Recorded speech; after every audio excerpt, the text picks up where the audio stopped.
இயேசு நம்மோடு.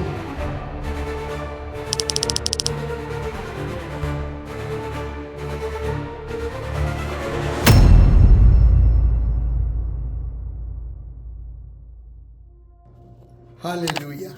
அருமையான தேவ பிள்ளைகளே, இயேசு நம்மோடு நிகழ்ச்சியினூடாக உங்களை சந்திப்பதிலே மிக்க மகிழ்ச்சி அடைகிறேன். இந்த நாட்களில் தேவனுடைய வசனத்துக்கு செவி கொடுங்கள், வார்த்தையிலே வாழ உங்களை ஒப்புக் கொடுங்கள். தேவன் உன்னதத்தின் ஆசீர்வாதங்களினால், பரலோக நன்மைகளினால் உங்களை திருப்தி ஆக்குவார். அருமையான தேவ பிள்ளையே, தேவனுடைய வசனத்திலே நடக்கிற போதுதான் நாங்கள் இருளிலிருந்து வெளிச்சத்திலே நடக்கிற பிள்ளைகளாய் காணப்படுவோம். அவை இந்த நாளிலுமாய் வேத தியானத்துக்கு ஆதாரமாக சங்கீத புத்தகம் 85 அதிகாரத்தில் 6, 7 வசனங்களை நான் உங்களுக்காக வாசிக்கிறேன். உமது ஜனங்கள் உம்மிடத்தில் மகிழ்ந்திருக்கும்படி நீர் எங்களை திரும்ப உயிர்ப்பிக்க மாட்டீரோ? கர்த்தாவே, உமது கிருபை எங்களுக்கு காண்பித்து உமது ரட்சிப்பை எங்களுக்கு அருள் செய்யும். எவ்வளவு அருமையான ஒரு வசனம் பாருங்கள். இந்த வசனத்திலே சொல்லப்படுகிற காரியங்களை சற்று கவனித்து பாருங்கள். உமது ஜனங்கள் உம்மில் மகிழ்ந்திருக்கும்படி நீர் எங்களை திரும்பவும் உயிர்ப்பிக்க மாட்டீரோ? அருமையான தேவ பிள்ளையே, இந்த நாளில் நாம் ஆவிக்குரிய ஜீவியத்தில் அநேகர் பழக்கப்பட்டவர்களாய், முறைமைகளுக்குள்ளே சிக்குண்டவர்களாய் போய் நாம் செய்தவைகளையே திருப்பி திருப்பி செய்து தேவனை விட்டு தூரமாய் போய்விட்டோம். இன்றைக்கு முறைமைகளுக்குள்ளே சிக்குண்டதுனாலே, பாரம்பரிய கட்டுக்களுக்குள்ளே நாங்கள் எங்களை கொண்டு போனதினாலே தேவனுடைய மகிமையை, தேவனுடைய கிருபையை இழந்து போனோம். அதனால தான் வேதம் சொல்லுகிறது, ஆவி ஊற்றப்படும் மட்டும் அப்படியே இருக்குமாம், ஆவி ஊற்றப்பட்டால் உயிரடையும். அருமையான தேவ பிள்ளைகளே, இந்த நாட்களில் நம்மை நாம் நிதானிக்கிற ஒரு வாழ்வுக்குள்ளே கடந்து வர வேண்டும். இன்றைக்கு ஒரு உலகத்து மனிதன் பேசுகிற போது சொன்ன வார்த்தையை கவனித்து பார்த்தேன். அவர் சொல்லுகிறார், ஒரு மனிதன் எப்போது அமர்ந்திருந்து தான் யார் என்பதை அறிகிறானோ அவன்தான் தன் வாழ்க்கையை கட்டி எழுப்ப முடியுமா. இன்றைக்கு அநேகர் ஓர போக்கிலேயே போய்கொண்டிருக்கிறார்களாம். அவர் சொல்லுகிறார், இன்றைக்கு நீங்கள் இருந்து நீங்கள் என்ன செய்கிறீர்கள், நாம் எப்படிப்பட்ட மனிதன் என்பதை என்னை நான் ஆராய வேண்டும் என்கிறார்.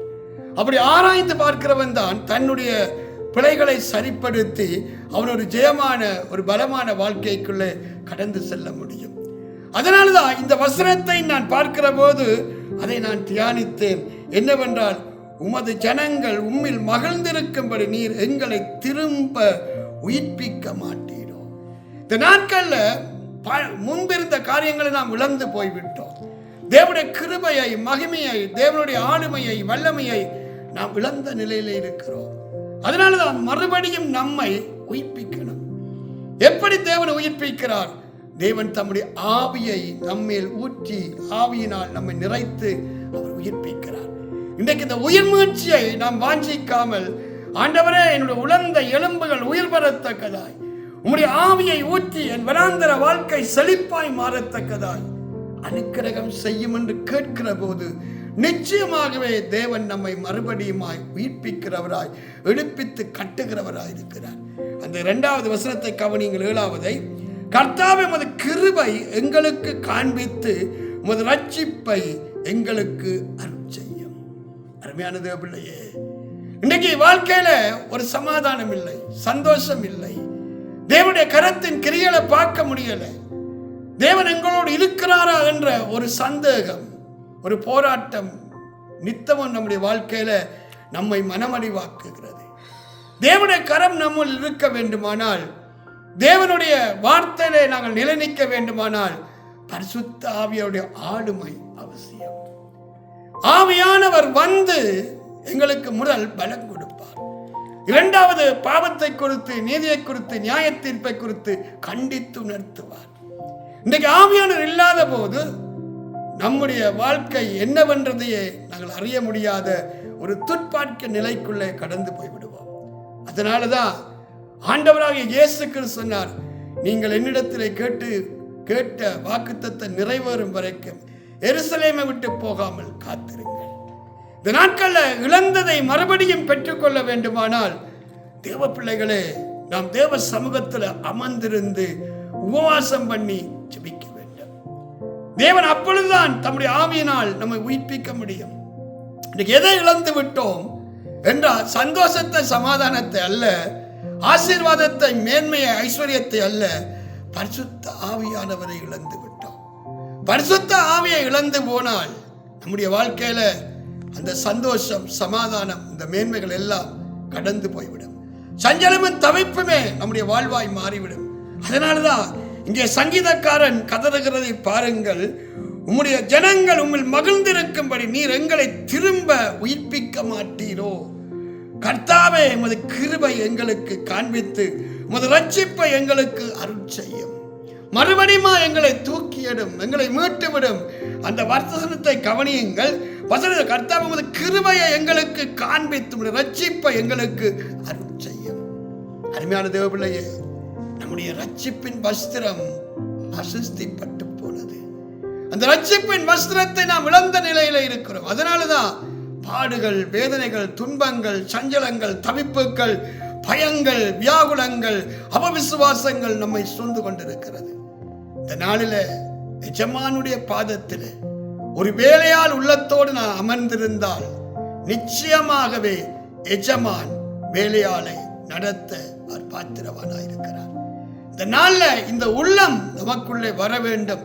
அவருடைய ஆவியின் நிறைவு நமக்குள்ளே உண்டாகிற போது தடைகளை தாண்டி போகத்தக்கதாய், பிசாசனுடைய திட்டங்களை அவமாக்கி ஜெயமாய் எழும்பத்தக்கதாய் கர்த்தர் நமக்கு அனுக்கிரகம் செய்வார். அவர் தம்முடைய ஆவியை நமக்கு பொழிந்தருளுவார். அருமையான தேவ பிள்ளையே, இன்னைக்கு நாம் ஆவிக்குரியவர்கள் சொல்லுகிறோம். கிறிஸ்துவின் ஆவியை இழந்தவர்களானால் நாம் ஆவிக்குரியவர்கள் அல்ல, மாமிசத்துக்குரியவர்கள். அதனால்தான் இன்றைக்கு கிறிஸ்துவின் ஆவி இல்லாதவன் கிறிஸ்துவுடையவன் அல்ல என்று வேதம் சொல்லுகிறது. ஆவியானவர் வந்து நமக்கு போதித்து போஷித்து அவர் காத்து நடத்துவார். அதனால்தான் வேதம் சொல்லுகிறது, நான் உனக்கு போதித்து நடக்க வேண்டிய பாதையை காட்டுவேன், உன்மேல் என் கண்ணை வைத்து ஆலோசனை சொல்லுவேன். யார் சொல்லுகிறது? யார் நமக்கு போதிக்கிறது? ஆவியானவரே. ஆவியானவர் வேண்டும். இன்றைக்கு நீங்கள் தனிமையா இல்லை. ஆண்டவர் சொன்னார், நான் போவது நலமாயிருக்கும், நான் போனால் சத்தியாகிய வேறொரு தேற்றரவாளனை அனுப்புவேன், அவர் வந்து சகல சத்தியங்களுக்கு உங்களை நடத்துவான்னு சொல்லியிருக்கிறார். இந்த நாளில் இந்த இயேசு நம்மோட நிகழ்ச்சியை பார்க்கிற தேவ பிள்ளையே, நீ என்ன நிலையில் இருக்கிறாய்? அதை குறித்து கவலைப்படாத. எந்த நிலையில் இருந்தாலும் என் அப்பன் இயேசு உன்னை தூக்கி எடுக்க அவர் போதுமானவராயிருக்கிறார். அவரிடத்திலே மனங்கசந்து தேவ சமூகத்தில் வருகிற போது அப்பா மனம் இறங்கி கரம் நீட்டி அற்புதங்களை செய்வார். இதனால் இருக்கிற வண்ணமா ஒப்பு கொடுங்க. ஆண்டவரே, நான் இன்ன நிலையிலிருந்து விழுந்து விட்டேன். ஆண்டவரே, மறுபடியுமா என் வாழ்விலே வெளிச்சம் உண்டாக, நான் இழந்து போன சந்தோஷம், சமாதானம், ஆசீர்வாதங்கள் வெளிப்பட கிருபை செய்யும் என்று நீங்கள் உங்களை தாழ்த்துகிற போது தேவ மகிமை நிச்சயமாகவே வரும். தகப்பனே, இந்த நாளிலுமாய் உம்முடைய சமூகத்தில் இந்த தேவ செய்தியை கேட்டு யாரெல்லாம் தங்களை ஒப்பு கொடுத்து ஆண்டவரே தங்களை உம்முடைய பாதத்தில் ஆராய்ந்து நிதானித்தறிந்து ஆண்டவரே உம்முடைய வழிக்கு தங்களை ஒப்பு கொடுக்கிறார்களோ, இந்த நாளில் ஒரு மனம் திரும்புதலுக்குள்ளே கடந்து வருகிறார்களோ, இந்த பிள்ளைகளுக்காக மன்றாடி செபிக்கிறேன். பாவத்தை மறைக்கிறவன் வாழ்வடைய மாட்டான், அறிக்கை செய்து விட்டு விடுகிறவனோ தேவனிடத்தில் இரக்கம் பெறுவான்னு சொன்னீங்கப்பா. ஆண்டவரே, மனம் திரும்புதலுக்கு ஏற்ற கனிகளை கொடுங்கள் என்று சொன்னீங்க. இன்னைக்கு இந்த கனிகள் உண்டாகத்தக்கதாய் ஆண்டவரே தேவ சமூகத்தில் இரக்கத்தை பெற, எஜமானுடைய கையிலிருந்து நன்மைகளை, ஆசீர்வாதங்களை பெற்றுக்கொள்ளத்தக்கதாய் இதனால் அனுக்கிரகம் செய்யுங்கப்பா.